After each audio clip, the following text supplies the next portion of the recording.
Salut les amis, ici c'est Vince Nature encore une fois pour vous présenter un nouvel itinéraire pommes de terre. Alors je vais vous présenter le terrain. Bon, il y a du soleil donc je sais pas si on va bien voir, on verra bien. Alors c'était le petit terrain où j'ai fait mes premières vidéos de présentation. Ouais, on voit pas bien avec le soleil. Donc voilà les terrains. Donc je vous avais expliqué déjà, l'année dernière il y avait eu des pommes de terre qu'on a mis un petit coup de machine pour les récolter. Je vous présenterai la machine à la fin. Je récolte mes pommes de terre à la machine parce que c'est un gain de temps, on en fait beaucoup.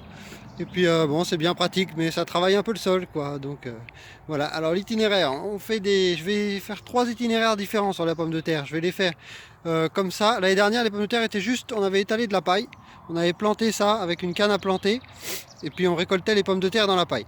Donc là, on va s'y prendre autrement. Je fais des andins de. Là, c'est du fumier, mais bon, on en fera aussi de paille. C'est parce que j'ai eu l'occasion d'avoir du fumier par mes chevaux. Donc voilà, on a passé un petit coup de herse avant. C'était surtout pour aplanir le terrain. Pas trop pour travailler le sol, mais la machine à patates avait fait des trous, des bosses partout. Donc voilà, pour avoir un truc de plat. Donc premier itinéraire en but comme ça. Ça va me permettre d'en avoir un peu en avance et de les récolter à la main. Après, on va les faire semi-enterrer pour éviter d'en avoir des vertes. Parce qu'avec ces techniques-là, on en a beaucoup de vertes. Donc ça m'a permis de récolter des beaux plants. Voilà. Tout ce qui était pas vendable, on les récupère en plants. Ça nous fait un gain d'argent aussi. Donc c'est pas perdu pour autant. On va en faire des semi-enterrés. Donc avec une petite enterrée et de la paille par-dessus. Parce que j'aurais pas assez de fumier. Donc on va reprendre de la paille à un agriculteur. Et on va en faire des avec de la paille, pas enterrée, à fleur de terre et sous bâche à ensilage pour éviter pareil qu'elles verdissent parce que ça c'est le problème en paillage, c'est que les pommes de terre verdissent et bon c'est pas très bon, c'est pas très vendable et puis c'est toxique, mais il faudrait vraiment en manger à forte dose quoi. Voilà.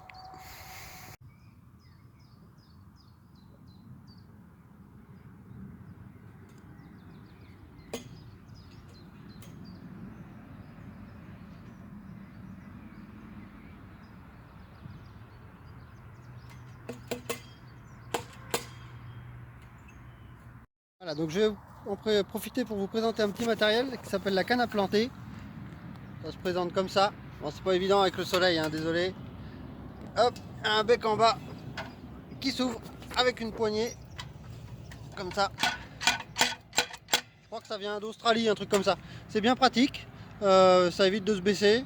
Je vais vous montrer la manière dont on plante. Alors voilà, comme ça. Ah, avec le soleil, c'est pas très pratique. Je vais vous en montrer juste une. Et puis, je vois rien.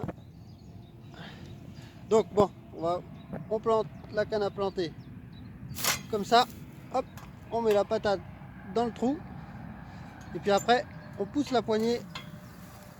Et voilà, et la patate se retrouve là normalement. Bon là j'en ai pas mis parce que c'est pas pratique avec le soleil, on voit rien. Alors je me prépare un petit sac en bandoulière. Et après je fais toute ma lignée comme ça, sans me baisser. C'est bien pratique. Et je préfère planter après avoir mis la paille que plutôt que de faire une rangée de patates et de mettre la paille par-dessus, parce qu'après la patate a tendance à faire une tige qui se faufile et puis elle ressort où il y a le moins de paille. Donc après je suis obligé de tout repasser, de tout repailler, donc c'est pas très évident.